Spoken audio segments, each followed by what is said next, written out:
The Rights to Ricky Sanchez podcast is proudly presented by DraftKings Sportsbook. Download their top-rated sportsbook app and use promo code RTRS when you sign up. And brought to you, gonna learn how to talk, to you by Adam Kasabi, the official realtor of the process, serving the Delaware beaches at processrealtor.com. LL Pavorsky Jewelers, where Rights to Ricky Sanchez listeners go and get engaged. And Stateside Vodka, the official sponsor of the Corner 3 newsletter with Zoe. Stateside Vodka now shipping to 44 states at statesidevodka.com. On the show today, the Sixers win a fucking stunner. The Dan Burke revenge game. Holy smokes. I don't think anyone saw that coming ever. We'll talk about that. The sort of nothing 20-point win over the Timberwolves. Joel Embiid's march toward the MVP. Whether maybe he's better than Giannis. Two former Hinky acquisitions are favorites for most improved player. A former Sixer may be coming back home. And two assholes challenged Mike and I to a basketball game. Before we get going, it's funny. This is the first time I've actually looked at myself in the video thing with the black shirt on. I feel like I look like I'm in a puppet show or something. You'd be great in a puppet show. Yeah. That's what it looks like. Who wears a... Anyway, before we get started...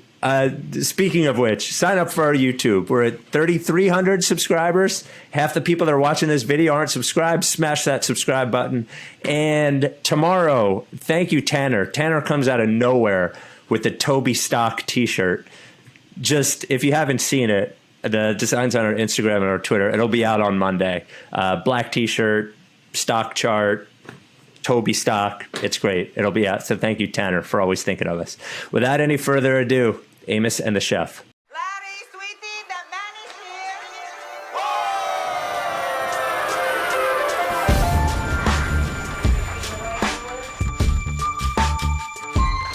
Say the name. I say the name. I say the name. We were right, y'all. We were right. Even when it went wrong, we were right. We was right, y'all. We were right. So say the name. Say the name. We were right, y'all. We were right. Even when it went wrong, we were right. We were right, y'all. We were right. So say the name. Say the name. Say the name. Say the name. Say the name. I say the name. I say the name. Say the name. Likes Tricky Sanchez forever. Welcome to the Rights to Ricky Sanchez podcast. I'm Spike Eskin, along with a guy who hasn't had to shovel snow, I would guess, in easily a decade. That is Mike Levin. Is that true? That's right. Yeah. That is true. I was actually earlier today trying to convince my dad to not shovel the snow. Yeah. Because they do that for him. Not necessary. Nobody's challenging your toughness. Yeah. Just let it happen. Sit inside. It's all good. Yeah, I was going to say, why does somebody else can do it? Why does he just pay somebody to do it? He's, No, they're in their like development or whatever. They have like I don't know the names of anything, but they like do it for them. But I think he likes to do it. He likes to know when it's done. But because he's, that's who he is. He's a guy who shovels the snow. And I have never been the guy who shovels the snow. Even when I was shoveling the snow, I was not the guy who shoveled the snow. It just wasn't the identity I was ever willing to take on. Yeah, it's horrible, man. The last snow we had here was it was terrible. I mean, it wasn't a lot of snow, but it was ice, whatever. Yeah, come on. Don't shovel the snow. Don't shovel the snow. Well, I got to tell you, man, that fucking game, I didn't see, truth be told, so they announced Embiid is out. And I look at the line. The Sixers were a 2-point favorite. Line switches to Sixers only 2.5-point underdogs. Looked a little weird to me because with Embiid not being in there, to me, the Sixers should have been 25-point underdogs, whatever. I didn't actually believe it, but I tweeted, Dan Burke revenge game, Sixers are going to shock the world. Halfway through the game, I'm like, oh, of course they're losing this game. Lo and behold, Matisse Thybulle and Furk on Korkmaz and zone defense stun the Sixers. Wait, I mean, what the fuck was that game? I can't even believe that happened. Yeah. Yes. Still, I contemplated doing this podcast in the dark, not because I was depressed, but because I was just very confused. Yeah. The idea that, first of all, per Josh Schrager of NBC Sports Philly, biggest Sixers fourth quarter comeback since 2008. And it feels that way because it feels like they've never done this before. They outscored the Pacers 37-15 in the fourth quarter. Doc switching them to zone late in the game, which initially was like spotty, I would say, because they gave a bunch of offensive rebounds the first few trips down on zone. But then the Pacers didn't get a field goal the last 6 minutes of the game, and it feels like such truly a Pacers win. That would happen, that the Pacers would somehow come back and win this game against the Sixers or really anybody else, and to do it without Embiid, it is one of the most surprising things in recent Sixers memory, and obviously, considering we remember recent Sixers memory, that's saying something. Yeah, I mean, we're the ones that collapse in the fourth. Like, sometimes me specifically. Yeah, like we all play our part. And going zone, truly just, I think, a Hail Mary, because for the first 85 points the Pacers scored, like, we just could not stop them. No matter what was going on, just getting obliterated. And going zone in the NBA, because you remember last year when the Heat did it to the Sixers and they were just, or was it 2 years ago or was it last year? Like, the Sixers were just completely flummoxed and couldn't do anything with it. Going zone seems like a thing that you can do in the NBA 3 times a year. If the other team's not expecting it, it'll work. Maybe this is one of the 3 times. But the Pacers looked completely unable to get... Well, it wasn't for just like a couple plays to sort of mess up the rhythm. That was the whole game. Sixers Adam is now reporting Doc Rivers said he went to the zone to throw the Pacers off. He called it the John Chaney matchup zone, which I think is really Shout out John really Chaney. Very cool. John Chaney. Nice. Rest in peace, John Chaney. Rest in peace, man. The best. But yeah, I mean, I think so. Matisse obviously played a ton of zone in college, especially the last few years playing under Mike Hopkins, who was formerly Jim Boeheim, his protege at Syracuse. And he obviously racked up a ton of steals and blocks. Matisse, I thought the first couple quarters of Matisse, I was pretty unimpressed. I thought that he looked pretty lazy. I thought he wasn't moving his feet well. TJ seemed to keep blowing by him on every possession. I thought there were a couple egregious plays where he wasn't competing for rebounds. And then when they switched to the zone in the fourth, he just came alive and played like he won. Like, Matisse won them the game just on the defensive end. I think Ben, you can add in the zone, also had a bunch of things happen, and even before that he was playing well. But Matisse defensively, and then that and one, which I still recovering from. The and one didn't happen, and then a couple huge ridiculous. Yeah. And a couple of huge Korkmaz plays. Just like everything going right in a game without Embiid there, that the Sixers just seemingly have momentum that the other team can't figure out. It is and random players are doing stuff that they've never done before. That is that's the playbook against the Sixers. We've seen it again and again. Friggin' Aaron Baines, the fact that the Sixers didn't acquire Aaron Baines in the last few minutes of that game, or anyone that's never done anything. So, like, friggin' Michael Porter Jr. could have came in and played defense on that team, and they would have dominated. Unbelievable and uncharacteristic in all the best ways. What a nice random win for this team to have. Just stunning. Just looking like they're going to get run out of the building. There's not really too much else to say aside from the fact that A, it was stunning. B, the fact that it was Korkmaz and Thybulle. And by the way, the reason...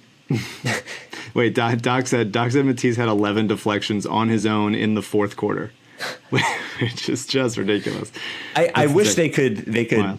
And when Embiid's in there, they don't need to do it, and you can't continue. I mean, the reason that John Chaney's matchup zone and like a 2-3 zone will work in college is because they can't shoot like NBA players can shoot. I mean, this can't work, and it's the reason that it doesn't work in the NBA. But watching an NBA team, not just because what the zone is, you drive, kick, and then take what's there. Just shoot, hit the shot, it's over. The other team has to stop playing it. But they just couldn't figure it out. And Thybulle and Simmons were so disruptive doing it that they couldn't even do that normal stuff they were trying to do. I mean, we were getting the Sixers, they were down 19, right? They were getting, they weren't just losing, they were getting the shit kicked out of them. And to your point, they weren't even, it didn't even look like they were competing for the first 2.5 quarters of the game. Like they weren't really, it wasn't the most effort I've seen a team, but this whole thing energized them. There was a great, I hope somebody finds the GIF for me. After, I think it was a foul or a shot, there was a great Furk shit-eating grin in the background. It was wonderful. Well, Korkmaz hit those 2 straight pull-ups to give them the lead off the dribble. One in which, in between those plays, he hurt his hand, and he was sort of grabbing at his hand and grimacing, and then immediately took the shot the other way down, which was so telegraphed. You knew it was happening. And then I think it was off a Tobias miss. Ben might have gotten a rebound and it kicked out to Korkmaz or something. And it was definitely like for maybe a tenth of a second, Korkmaz is like, I should run some clock. No, I'm shooting this. And he missed it short. And then I think that grin, that smirk was after the miss. I thought Korkmaz played great. I thought he moved well. I thought he played under control. I thought that he even threw a lob to Dwight that everyone just was sure was an air ball. That's what I thought it was. Everyone was it was positive that it was an air ball. It was a pass. Are you sure? But everyone knew that was a floater missing by a foot. But God bless him, and God bless Doc. I mean, a lot of good Doc stuff tonight. I think he gets a lot of credit for this win, and but not part of it being just having the stones to go with Korkmaz and Matisse in crunch time. Like that's Seth Curry and Danny Green on your bench. That's Shake Milton on your bench. Those ostensibly your like 8th and 9th best players. It's ballsy, and that's Doc, man. He's willing to go with the hot hand. I love it. Hot hand. Hot hand. 2 hot hands. Yes. 2 hot hands. One of the hands was hurting. The other hand was in somebody's mouth. It was unbelievable. Well, what a good win. And perfectly, this is, as we know, the last day of January. So it's all going downhill from here. It's going to suck. We're going to be bad again, but we will always have every January as our month. Yep. The funny thing, when Furk hurt himself and Washington beat Brooklyn tonight, amazingly. Ridiculous. 149-146. When Furk hurt himself, I thought he was like talking to his hand about how hot he was. Like, all right, I'm going to choose to believe that. I like that a lot. Like, I thought he was looking at the hand is what I thought he was doing. Solid game from Ben, I would say. A good game from Ben, you know. I think the thing that everybody's waiting for in non-Embiid games is either Ben or Toby to just sort of go nuclear. And I just don't think either guy is a go nuclear guy, which is why this win is good. And if you're waiting around for that to happen, that's probably not going to happen. But overall I would say Ben was aggressive, and it was obviously in the fourth quarter, his defense was good. I thought it was a good game from him. And Toby, had 25 points. So another solid game from Tobias Harris, too. 27. Yeah. There you go.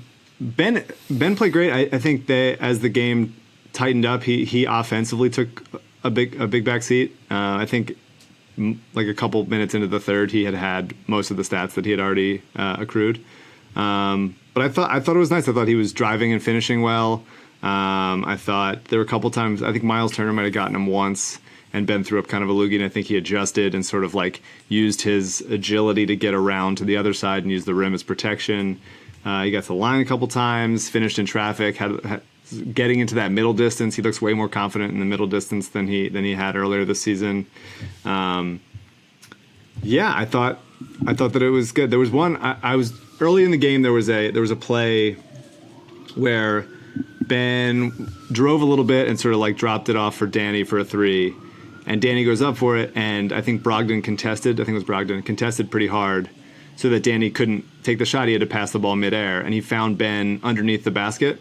It was in the first quarter, and it felt like such a Ben play in that he thrives in these like weird in between moments where if there's a scramble or some weirdness, he's just always very aware, and that's when his like quick twitch athleticism and just general like on court reaction time thrive, and he got a bucket out of that, and just by being like looking and keeping his head up and being underneath the basket for a rebound.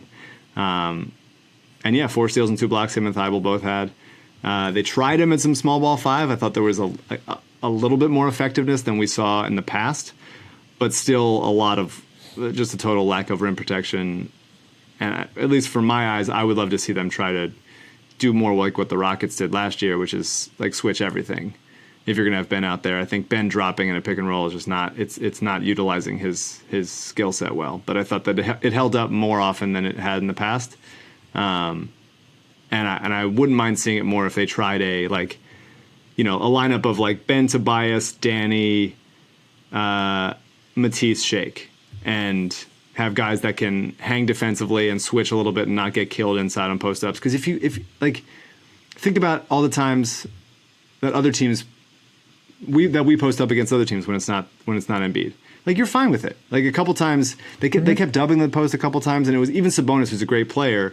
When Tony Bradley's back there and being sturdy, like, Sabonis took like a fadeaway from like 16 feet out, and it's like, that's a fine. You don't need to double that. I'd rather that shot or even like a bunch of like banging around than an easy kick to like a shooter at the top of the key. I'm fine letting lesser, even though Sabonis is excellent, letting lesser post players try to score one-on-one against some sturdy defense. So I would love to see more switch everything small ball 5 when Embiid's out. Well, because most of those players, because the post up, except for Embiid, is not a particularly efficient play anyway.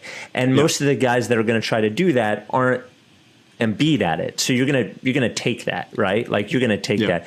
The thing about the Simmons at small ball 5 and not switching everything, and the worst thing about having Simmons at small ball 5 isn't even, well, not the worst, but is that A, he's not a good rim protector, but B, it also pulls him away from what he is good at defense. So it's sort of a double whammy because you don't have him on the perimeter, and then you have him doing something that he's not particularly adept at. It doesn't seem to work, you know? Yeah, I agree. Yeah. The thing that, while we were talking about the zone earlier, the thing that a friend of the pod, Caitlin Cooper, who covers the Pacers and does a great job of it, that she mentioned was TJ was in for a lot of that stretch, or I think most of the end of the game for the Pacers, and that's a mistake. He can't shoot. If you're using TJ, and he can't shoot, and he can like sort of cut through if you're using him in the middle to sort of distribute there, but he was kind of just standing there. It was still Brogdon with the ball most of the time, and they just seemed like they were not moving enough in the zone. It was a lot of standing there, and they seemed very confused, and they never really adjusted to it. And I think the length of Matisse and Ben up top is really interesting. And I think even when Embiid is there, I think this is a weapon. Like, you have those guys. If you have enough length outside and that you can keep funneling them to Embiid, it's interesting. And I think, you know, some teams have more shooting and all that, and it's not always going to be effective. But I think it's a weapon that, you know, you're talking about using Ben and what he's good at. Like, Matisse is one of the best zone defense players in the NBA. That's not, and it's not hyperbole. He is legitimately at the top of the key. He is absolutely a game-breaking defensive player. And if you can hang in there defensively, rebounds and underneath, and not give up too many wide open looks, that's a weapon you can use to sort of just stem the tide sometimes and put in there. I think they would do well to use it more often. Well, you throw it out there for a couple possessions. If it doesn't work, it doesn't work. But it's certainly the fact that you can do it. I think is something that can help. And to your point, when you said that they used it, that the Sixers got screwed up with it a couple years ago. When the Wolves went to zone for a little bit in that game, and it took the Sixers like 3 seconds to diagnose it and immediately got an open look out of it. And I think like that's the kind of thing where it's nice to see them grow and adjust. And in past seasons, it seems like they hadn't. It seemed like it really did seem like there's a Freaky Friday thing going on here, that everything that we're talking about happened for the other team. But January. It's just the vibes and the January and all of it put together to finally win without Embiid. I just feel very good. It's like a very good feeling. The Sixers are one of the only good feelings happening in the world. God fucking bless the Sixers. Yeah, fingers crossed. Let's keep it going. There is one player that's struggling that I wanted to talk about, and then I wanted to get into a little Embiid and just talk about the Minnesota game and Embiid in general. But before I do, I mentioned to you shoveling snow. If, you know, I'm looking out the window right now, snowing, it's been snowing since 2:00 this afternoon. If this doesn't get you thinking about a vacation this summer, I don't know what will. you got to have a home. Delaware beaches. Do you have a vacation home? You don't? Well, here's 2 good reasons to have one. One, gives you a place to go during the summer. Even during the winter, you want to get away. Geez, get away whenever you want. 2, investment, right? You rent the thing out, and then it pays for your mortgage, and then you have this property. Property is great investment, never goes down. Adam Kasabi, official realtor of the process, specializes in the Delaware beaches. I've mentioned before, why are Delaware beaches better than Jersey? Cheaper, right? In Jersey, a $300 home, you're talking about $15,000 in property tax in Jersey. You're talking about $1,000 in Delaware, and you're talking about $25,000 a year in rental income. Adam Kasabi, he's your dude, man. Specializes in all those beaches. Lewis, Rehoboth, Dewey. What else is there? Bethany. Wherever you want to stay, wherever you want to get a home in Delaware, you buy it. Mortgage rates are super low.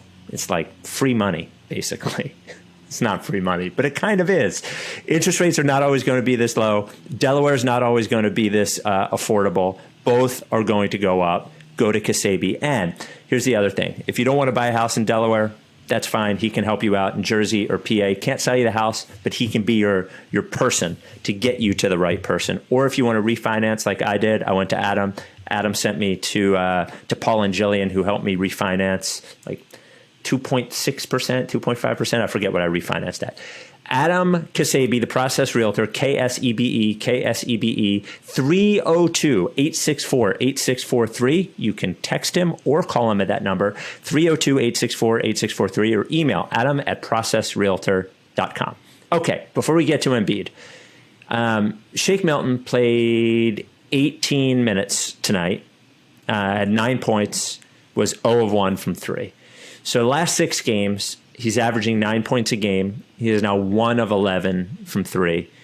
And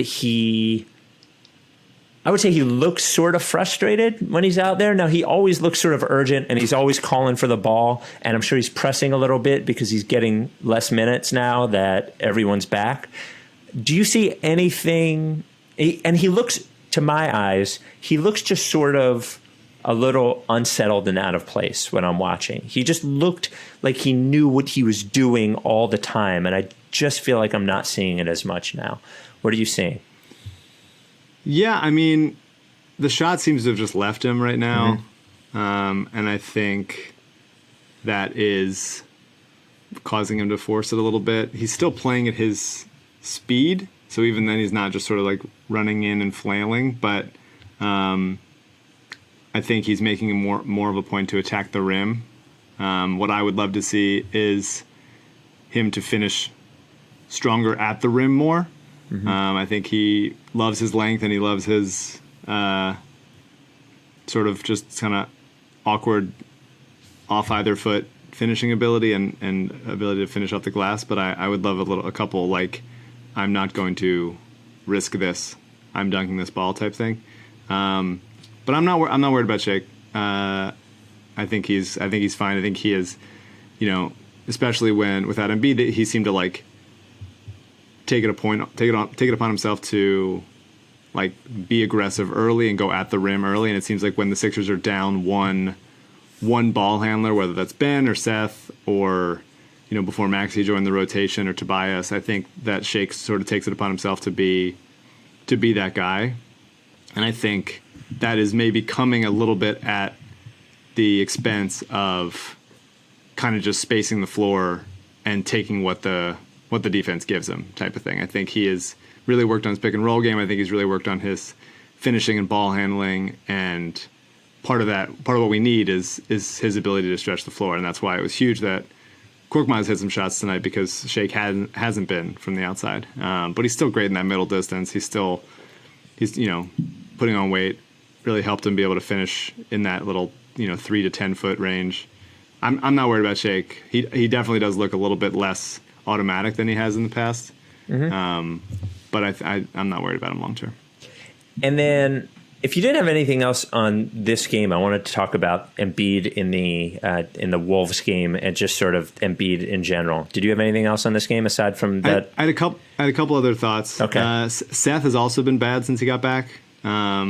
I think either the like first bad game or just he kind was of good, right? I think so. I think he had some shots and then sort of went away. He seems to like either be mostly disappearing or whatever. The thing that I like, you watch Indiana, and I was not a Doug McDermott fan coming out, but he works hard. Yes, and he's constantly moving, and he's big. He's not 6'3". He's pretty small, pretty tall at 6'6", 6'7", and he just cuts. He keeps cutting, and I would love for Seth and Danny does it sometimes. Matisse does it sometimes. Obviously not as good of a shooter. Shake, I would love. Korkmaz, I would love. Just to incorporate that into their game more. And McDermott especially can finish inside because he can get up. He has some bounce to him. And so I would love that from Seth. And Seth really has been, aside from he has a couple nice finishes off the dribble, but like just hasn't seemed to be able to get his spots more. Maybe that start closer to like 28 feet back so you can step into it so you have space for it. I don't know, but it just doesn't seem quite like he's comfortable within the offense. And obviously he's worked a lot with Embiid, so taking Embiid out, there's not as much of a sort of bootleg JJ Embiid dance with him. But that's Seth. When he's good, it feels like we have Steph Curry on a deal, and when he's nothing, it feels like, oh, right. We have we have the bootleg. But yeah, he had some big free throws late. I don't think he's missed a foul shot yet this season, which is, I think he's 25 for 25. That's a good percentage. I like that. Mm-hmm. It's positive. And then I just think, we talked about it. I mean, we can't say enough about that Matisse floater. I think no one even high-fived him afterwards. The N1 you mean, yeah. The N1 floater, because I think they just assumed that, like, certainly there was a foul on the floor, and that there's no way that counts in a real game. But good for Matisse for getting a little offense going. The entire bench, all 5 players off the bench having over 8 points. Like, that's it is cool to have they're still missing Mike Scott, who would be helpful to stretch the floor. But it's cool to have some juice coming off the bench, especially when Embiid's out. And then I don't think we talked about Tobias enough. Like, I think he's been great. Like, he had a great game. He's playing efficient basketball. I think, what is the Sixers offense when Embiid's not there? Like, what are the sets that they're running? And a lot of the time it looks like they're kind of just scrambling a little bit. Ben may be forcing it and trying to find a kick out, but sometimes they don't collapse, or sometimes he's throwing right behind himself. And I think so much of this offense is predicated upon the post-up, and Ben is just not a post-up, back-to-the-basket type of player, but Tobias has that. He's obviously not going to get fouled the way Embiid gets fouled, but it seemed like maybe not late in the fourth quarter, but in the start of the comeback, it felt like they kept going to Tobias in the post to just, like, stabilize, get good looks, and kick it out from there. He had a really nice pass underneath to Matisse that Matisse didn't finish. But I was just impressed by Tobias's like calming presence and ability to get the bucket when he needed to. He had that huge face-up bucket on Sabonis to cut the lead to 2. It's just like it was a nice team win from everybody, including Dwight, who I was frustrated with a lot early on in the game, but then ended up with 11 points and 15 rebounds, 7 offensive rebounds, got to the line 12 times. Dude, if you're shooting like 5 of 12 from the line, like just stand at the line. You don't have to do the friggin' dance 2 feet behind the line thing like you're quirky. Like if you were shooting 80%, even 70%, I'd be like, all right, it's working for him, I guess. But you can't do the weird thing and also suck. And by the way, he's a different distance behind the line every time. Like he's not even. Yeah, he's kind of just like hanging out back there. There's not like a point in the court. He's like, I have to be here. And so I'm occasionally getting frustrated with Dwight. I know AU is as well. The missing free throws, like turning the ball over, stop letting him dribble. He shouldn't be allowed to dribble. With loving the idea of a stretch 5 with Ben, because those Ben Dwight lineups until tonight had really been not succeeding much at all. And he's weirdly not as strong around the rim as you want him to be, like with the ball in his hands. Like you want him to be able to dunk through contact, and it seems like any sort of slap gets the ball bumped away, and then we're back at the foul line or in and around the foul line. But I thought in the fourth quarter again, like everybody just played really, really well, and I can't argue with the vibes. So I guess I'll ride it out. By the way, Dwight's always been a don't touch the rim dunker, and I don't. Look, I'm not in favor of that, I guess is what I'm saying. You should grab the rim when you dunk. Tobias had his big dunk in the Minnesota game. I think it was over Jaden McDaniels. was a don't touch the rim dunk Right. late in the game. But a nice one still. Maybe Tobias is playing better after he gave Shake the $10 million, doesn't feel the pressure of the contract anymore.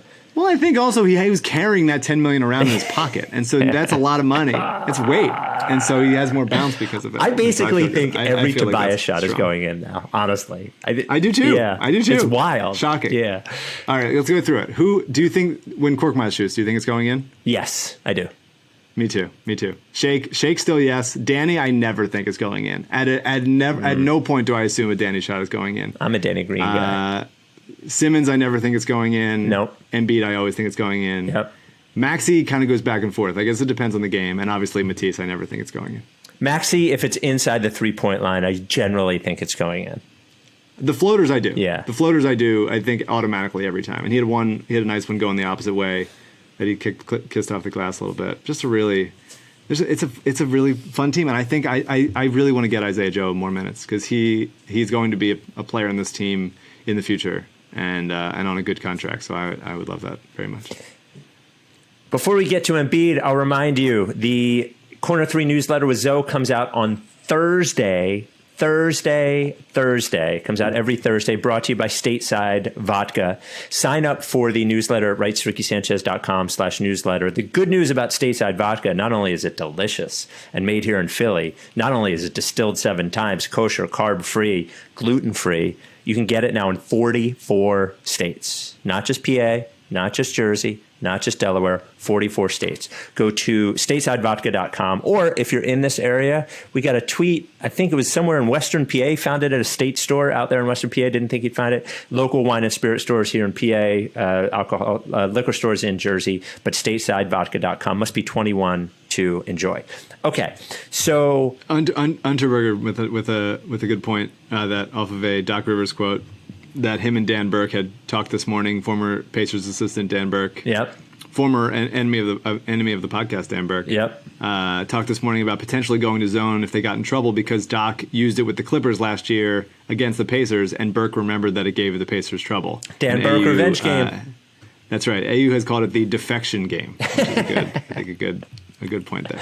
I want to bring AU on sometime soon to see if he will talk about an article in the last month that he wanted to write that I told him he decided not to write it. I was like, go ahead, write it. It's never going to happen, but go ahead and write it. And if he had written it, would be glorious right now. That's my only tease. AU, get off your gold, come on the podcast, talk about the article. That's all I'm saying. He never wrote the article, though. I texted him about it the other day. I said, if your article was written right now, it would be the joy of the internet. And he said it would be. I would love for him to come on and talk about it. All right, Embiid. So I don't want to talk about the Timberwolves. There's not too much to talk about with the Timberwolves game. Embiid has 30. Love sitting the fourth quarter. Yes. Love finally a game where you can sit the fourth quarter.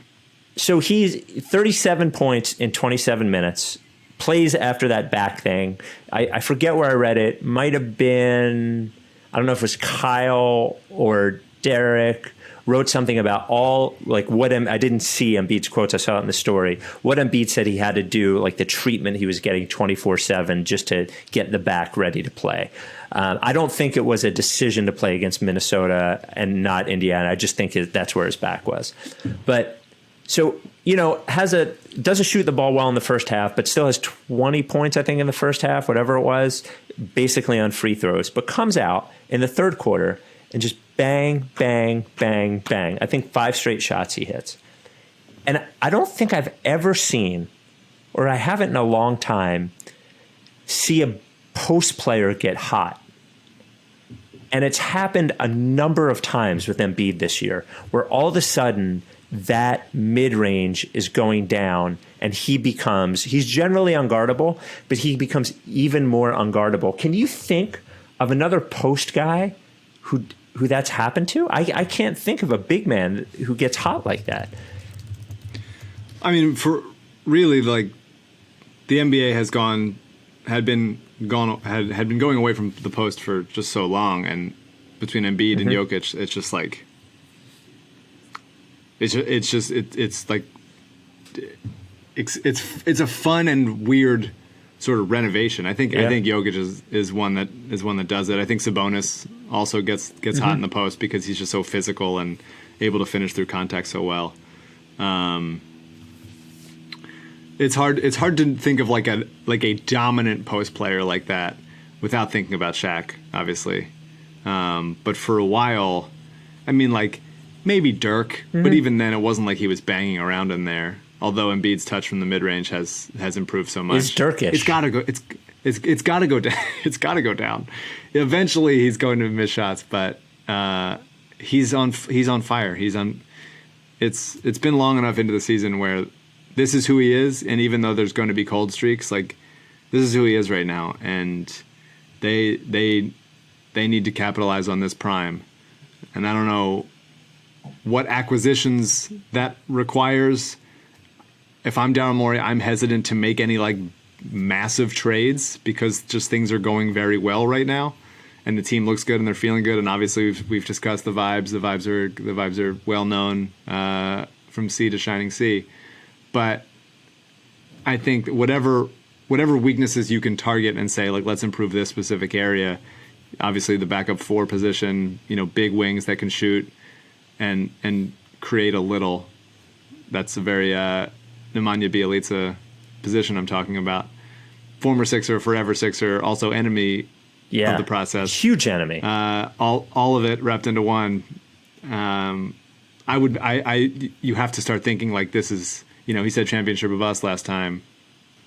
I think he has to start thinking about that as a, what can I do right now to make sure that this team is going to get there? And I think because Embiid's that good. I mean, he's the MVP. If he plays enough games, he's the MVP. To your point, you could debate what the ceiling for this particular team is. I think that Morey he will not let good be the enemy of great, and I think, and I hate to use, shitty, phrases like that, but it's the truth, right? Like I don't think he would hesitate because really capitalizing on Embiid is just capitalizing on Embiid. It's not this particular team. And I think if he sees a move, whether it be big or not big, I think he'll make it. One thing that AU brought up on Twitter yesterday, which is stunning to think about. So the Sixers are 15-6 now? Yeah. Do you know they were 20-7 last year? I saw it and reacted to it and I refuse to believe it. Okay, all right, good point. And this is the other. It's just like it's not what happened. Okay, well that's whatever fair. happened. It wasn't that. Yeah, it just wasn't because we know and we saw and we felt it, and at no point did it feel. At no point. Look, obviously we're unable to access the podcast from last season. They're unreachable. Not there. They're on the moon. Yep. But at no point was I talking about how good the vibes were on the team, right? Like there's just no, I wasn't there wasn't any celebration. We were, I'm sure I was arguing that they're not that bad, that it's actually working, and maybe they're flip the switch team. But it's nice to not have to be that. It's nice to just be good and have Korkmaz throw up 17 points in a win over the Pacers on the road without Embiid. 17 points in, according to me, Korkmaz did it in 4 minutes. That they all came in 4 minutes. This is, what, Miley's? I've said this before. You talking about the pretty lame expression of "don't let good be the enemy of great." It's the truth, though. I hate and will always hate the best ability is availability. Oh, it's the worst. Because it's straight up not. Like it's straight up not. It's like a 120-year-old guy that's just somehow still alive. He's been available this whole time. Should we fucking put him in? That's just not how it works.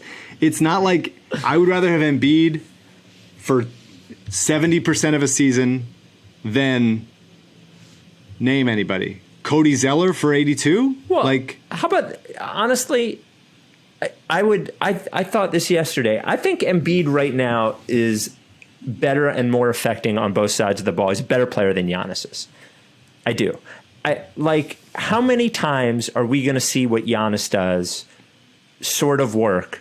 And by the way, he hasn't looked, I don't know what his numbers are, hasn't looked great this year. I think tough loss to the Hornets and my LaMelo Ball for Giannis yesterday.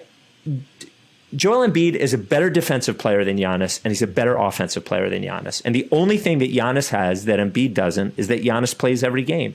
Giannis has failed in the playoffs too. Like he hasn't. Well, I know you don't like saying that, but he hasn't really won anything.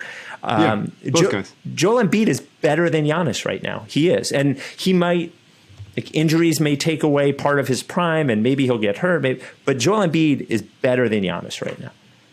I think that in past years, when Giannis was, the 2 MVP seasons, I think he was as hard to stop as Joel is now, just because of how fast and physical he is.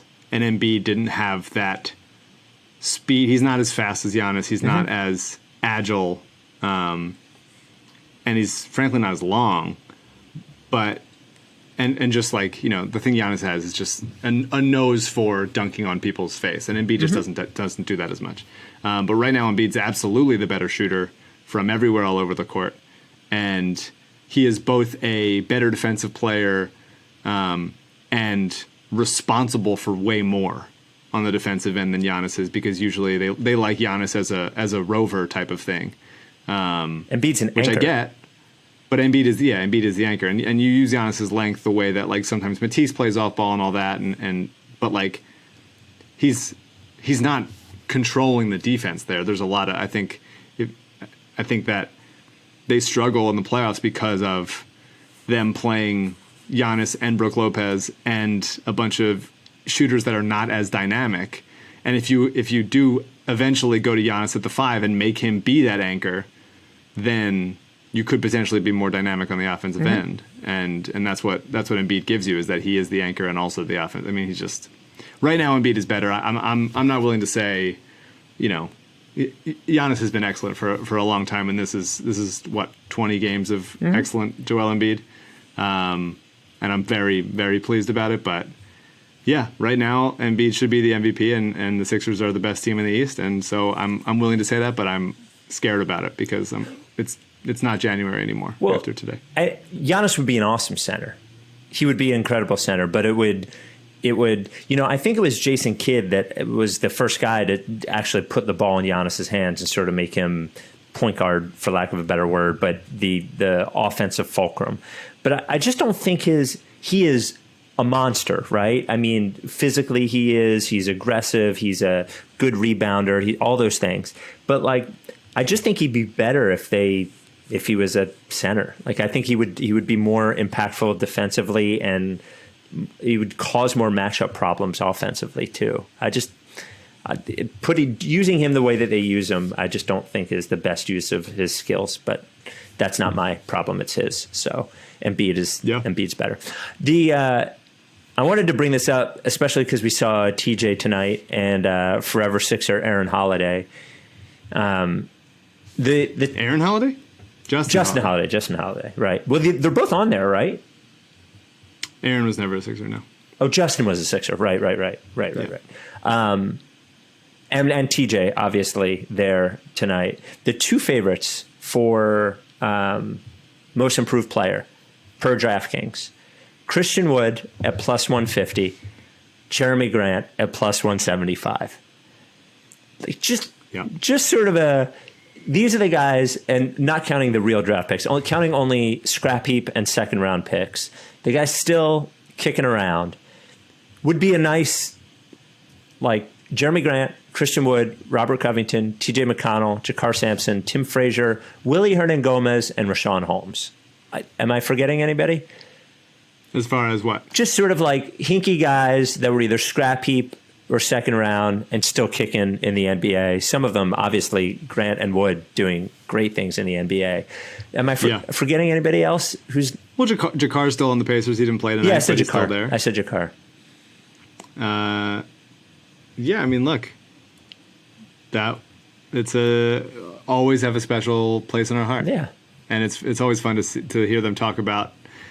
The process feels both very long ago, and also you think, well, everybody who plays for the Sixers now is either responsible for it or like at least very aware of it. And so when you think about them playing Jeremy, or eventually when they play Christian Wood, it's going to be like, oh, former Sixer, like what's the revenge game? And it's really just Embiid.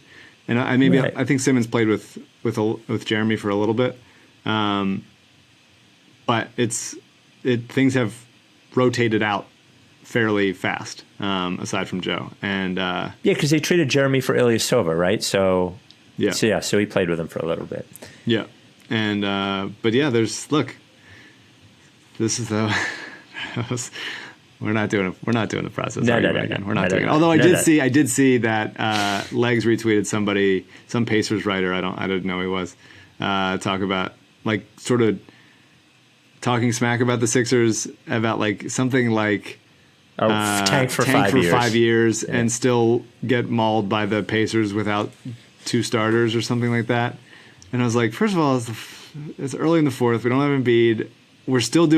People are still coming at us with like process tanking judgment stuff. 5 years. That was like eight regimes ago. Yeah. Which is really funny. And then to also lose for the Pacers is tough. I like the Pacers. I root for them. I think that they're a good team. I'm interested to see what Karis LeVert looks like on this team. Me too. And TJ Warren when he's back. I guess probably next season. But I really admire how good Sabonis is, and Brogdon has always been awesome. But don't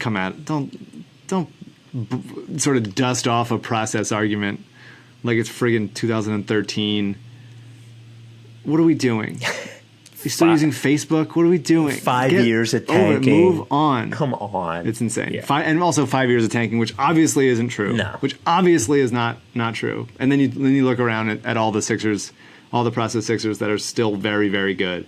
And Tony Roten would have been one of them if he had not gotten hurt. Yeah. I still believe. I'm still sort of if Hinky was ever on the podcast again, I would really ask him why they kept playing Tony Roten after he obviously hurt his knee in that game against Brooklyn. They ruined his career. And obviously Hinky's got a bunch of time to come on podcasts. He's on financial stuff all the time. He will want to answer that age-old question that everybody wants to know about. And I think it was probably Sam's call to keep playing. I'm sure it was. Come on. Sam never liked Roten. That's my theory. Wow. Wow. I don't think he ever really intentionally. Now you're dusting off an old take. So your position is that Sam, who acquired Tony Roten for nothing, 1 year into him being after like the 25th pick or something, and basically started him when MCW was hurt and then traded. Your position was that he hated him, and so even though Tony was like, my knee hurts, it might be something really damaging. No. Sam stepped into the training room and said, you keep fucking playing Tony Roten, who I hate. Here's what I'm saying, though. I'm saying if he was a top draft pick, he wouldn't have kept playing. That's probably right. But I think ultimately it's the players' call generally if they're in there. I don't think that there were like teams of doctors weighing in about Tony, the long-term health of Tony's knee, but maybe they should have been because you can't look. You knew where he was going. You still couldn't stop him. He only could use his left hand. It was always his left hand. That's the only one. I'm not saying that Hinky hurt him on purpose. I didn't think. You think he hurt him? Wait, hang on a second. Not only was he hurt and kept playing him, you think that Sam Hinkie hurt him in the Portland game? I'm not saying anything. Remarkable. We've been sitting on this for years. What a scoop. All right. Before we get to just a huge story that Shams broke, Sixers related, I want to talk about a guy who's going to love this story. That's LL Pavorsky Jewelers. Funny story, Mike. So I stopped by Kinetic Skateboarding the other day to drop off our Only Rockets podcast T-shirts, and they're going to sell them for charity. And LL heard me mention that on this pod, and he was like, I'll take 25 of those T-shirts. And I was like... He likes showering the Ricky clientele with gifts. And I was like, first of all, they're for Kinetic. No, you will not take 25 of them. But I thought he got 10. He's going to get 10 of them. LL Pavorsky Jewelers, 210 rights to Ricky Sanchez listeners have purchased engagement rings from LL. He's there to help you. He's there to love you. He's there to make the one that you love you back. Valentine's Day coming up in 2 weeks. Boy, it's going to be a fucking riotous Valentine's Day here in the Eskin household as we order out dinner and watch a movie. like we do every Friday night and every Saturday night for eternity. But how would you like? Would you like a great gift for your loved one? LL Pavorsky Jewelers. Would you like to propose on Valentine's Day? LL Pavorsky Jewelers. Would you like to buy a piece of jewelry just to get one of 90 Only Rockets podcast T-shirts that LL has purchased by donating to charity? LL Pavorsky Jewelers. You can do it in person or you can do it online. Sounds like a porn ad. The appointments. He only does them by appointment. You'll be the only one in the store if you go, so he can clean before and after. Socially distanced appointment. If not, online, easy. Whether you're doing it on FaceTime or whatever, LL will do it. 215-627-2252 is the phone number. Email lee@llpavorsky.com. Right there at 707 Walnut. Or you can just tweet at him at LL Pavorsky. He is a generous donor to our charities, Coded by Kids and the Providence Animal Center. LL Pavorsky Jewelers. The Sixers may get less hot in February, but LL never stops heating up. I like it. JJ Redick, per Shams at The Athletic. He is being shopped by the Pelicans. By the way, I might get my Thunder with better record than the Pelicans thing. He's being shot by the Pelicans to the Celtics, Nets, and Sixers, obviously so he can commute. Redick so far this year, 20 minutes a game, 29.8% from three, 8 points a game, 50% true shooting. Do you trade anything of significance for JJ Redick? No. I'm with you. Yeah, I just think that the contract is big, and to match that, you need to throw a lot in there. I don't think that for how much you'd have to give and arrange and all that, unless Embiid's like, go do it. Then I would say, okay. Yep, I agree. Then I would probably do some combination of like Korkmaz and a bunch of other stuff, although Korkmaz is obviously now the best player on the team. Mm-hmm. But yeah, I just don't see, as far as like utilizing assets that we have to go get somebody, especially if it becomes any sort of bidding war of any kind. It doesn't seem like the Nets can afford him. It seems like the only way they would do it is by putting Joe Harris in the deal, and I don't see why they would do that. That'd be I think Joe Harris right now is a better player. Yeah. And so yeah, I think honestly, I think JJ is going to go to Boston, which I think will be really funny. Yeah. Oh boy. Really, really funny as far as heel turns go, and JJ. I mean, there's a lot of jokes to make, and I won't make them.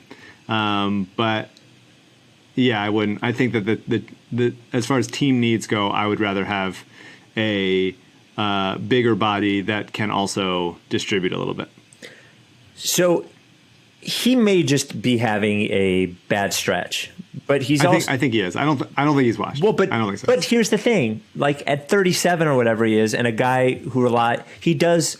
This is going to be a funny thing to say about Redick, about relying on athleticism. He does rely on his burst, and and he does train all these sorts of things. I'm sure he, spends lots of money on private gyms in his Brooklyn neighborhood. I'm sure it must be so tough to commute to New Orleans, but there does become a point where you hit an age where maybe it's not a cold streak. And what I would say too is I would not go rushing into anything right now. Maybe they'll get to the trade. Maybe they'll get to past the trade deadline. Nobody will trade for him, and they'll just let him walk. I don't know. Like I wouldn't trade anything of significance for him. And I agree with you. If Joe was like, make it happen, but he's not going to play in the playoffs really, or he's sort of a liability, definitely a liability defensively in the playoffs. I don't know. Probably wouldn't play him and what's his name at the same time, Curry. I just rather be done. Yeah, I mean the question is, do you think do you trust? Here's the calculus. He's obviously a better shooter than Danny at this point, and just a more impactful offensive weapon, and significantly worse than Danny on the other end. I'd rather have Green. Okay. Would So you? the question is, do you go, Danny is kind of the middle ground between JJ's offense kind of and Matisse's defense kind of. And so do you say, let's get the better version of both things, JJ's offense and more minutes for Matisse's defense, and do you just go offense, defense there as much as you can, especially late in the game? That's the issue. Do you like Danny being like a pretty milquetoast, fine, knows where to be, like not, aside from like the occasional quick guard that he has to cover, not that exposable on either end. He hit a couple shots off the dribble tonight. He seems to be doing a little bit more. He will also fuck up. It's too much Lakers in you, man. No, not at all. A little just, but he's fine. He's doing a fine job, and everybody likes him being there. But JJ is certainly more of a weapon, and playing Matisse more is certainly more of a weapon. But there's also more weaknesses, and so that's the question. I think if you think that you want to do that, then and Embiid says to do it, then it would probably cost Danny. Otherwise, it's like stacking contracts type of thing. My thing with Green is that you can play him with anybody. And to your point, I don't have to make switches on either side. Like, I'm comfortable with him in a crunch time defensive possession, and I'm comfortable with him in crunch time in an offensive possession. And I don't know why I like him so much, but I like him, and I think I like players that can play with anybody, and he can play with anybody. He doesn't get in the way ever. He's always in the right spot. I would trust him more.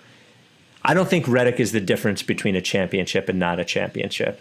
Yeah, maybe not. Yeah. So to me, it's the limited number of moves that you can make, that you'd want to make, that have value. I would save that for more of a position of need. Yeah. And for me, that's a bigger guy that can defend a little bit and shoot a little bit and distribute a little bit. I'm basically just describing Nemanja Bjelica. Well, what they have is Mike Scott, who's already 70% of Tobias. Yes, he was. He certainly was. He's not anymore, especially that he's not on the court. But he was at that time absolutely true. From to the mailbag with a Redick-related question. The mailbag is the email has been on fire since the season started, so thank you. Writes to rickysanchez@gmail.com. Send us a basketball and a non-basketball. I'm just going to ask Ben's non-basketball question, because it's funny, and he's not the only person that has brought this up to me.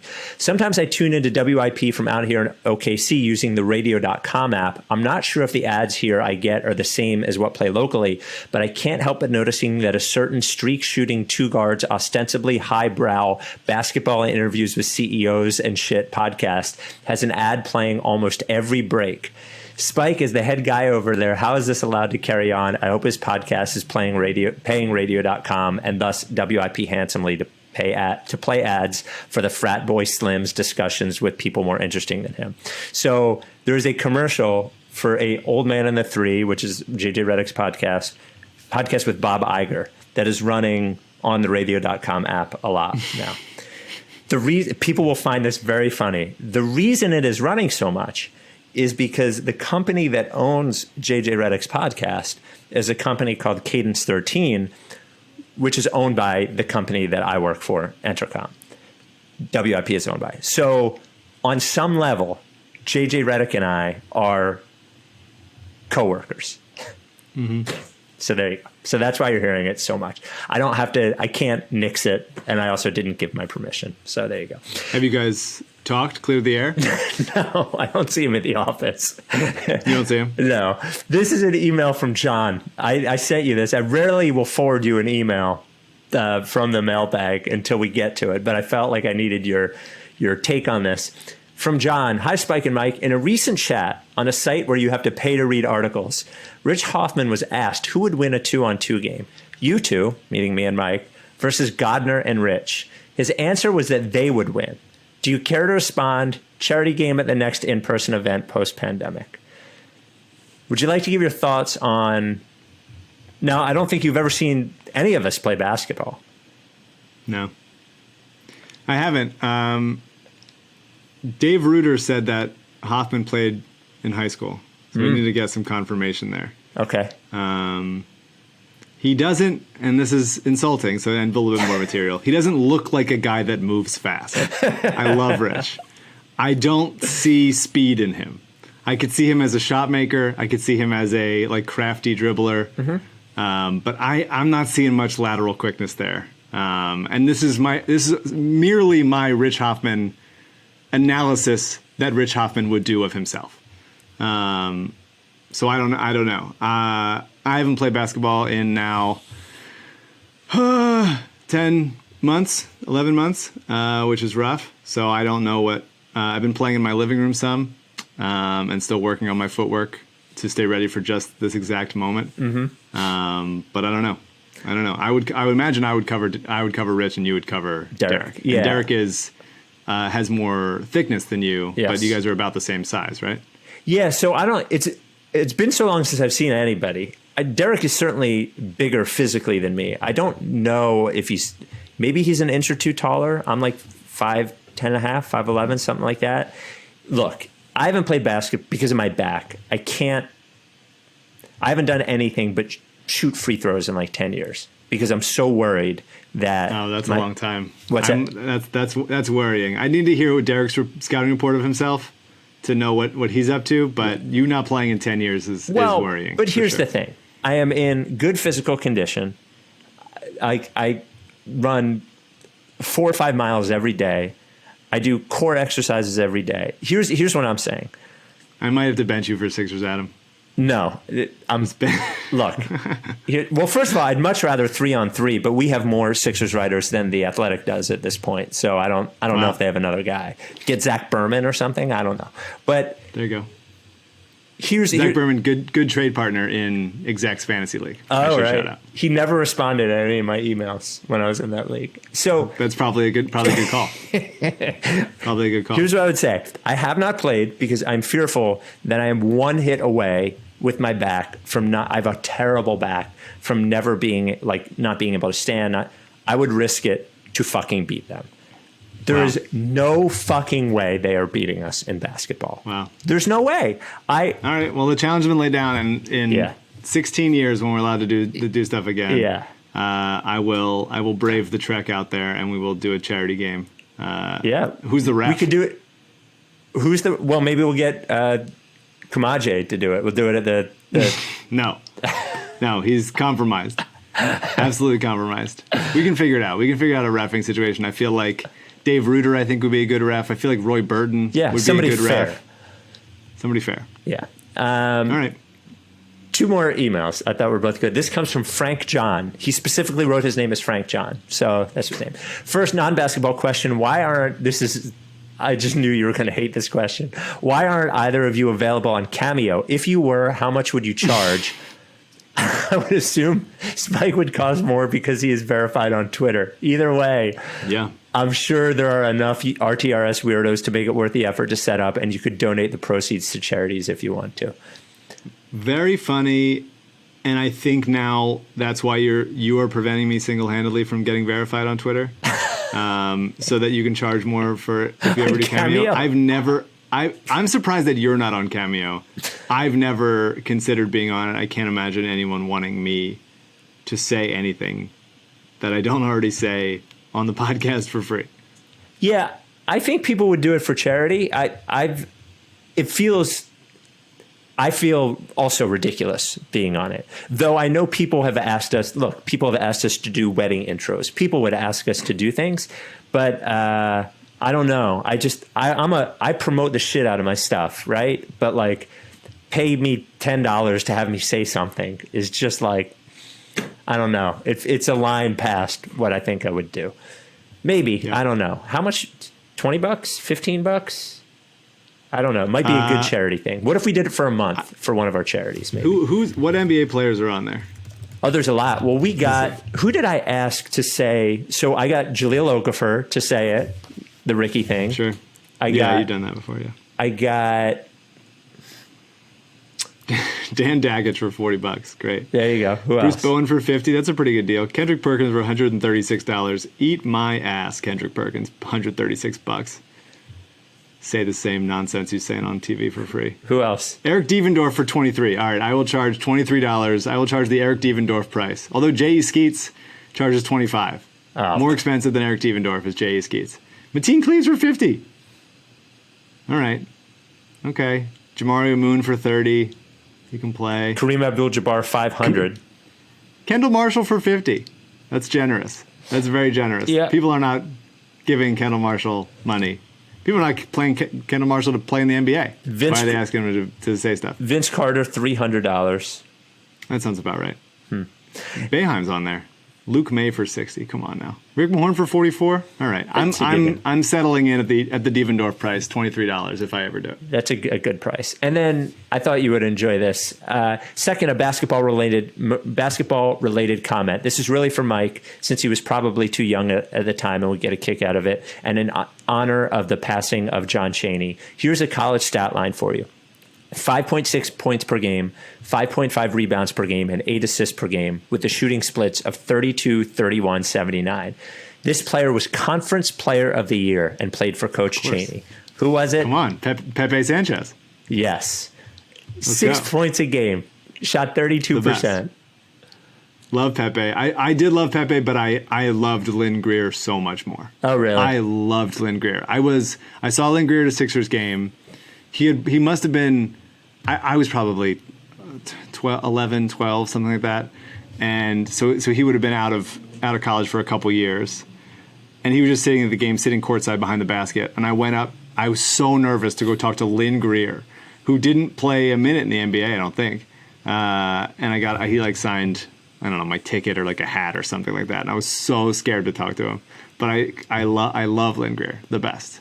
And that was just a devastating backcourt between the two of them. You never got to watch Mark Macon, right? No, before my time, yeah. But I mean, a lot. My dad went to Temple, so it's a Temple household. It's a cherry and white household. So I was raised right. And then finally, email from Mark. Do you guys ever pay attention to what happens after baskets get scored against the Sixers? This is something that, given how much we're all trying to parse out interpersonal relationships on the Sixers, endlessly fascinates me, especially because they all seem to be a little peeved at each other that they have to go and get the ball.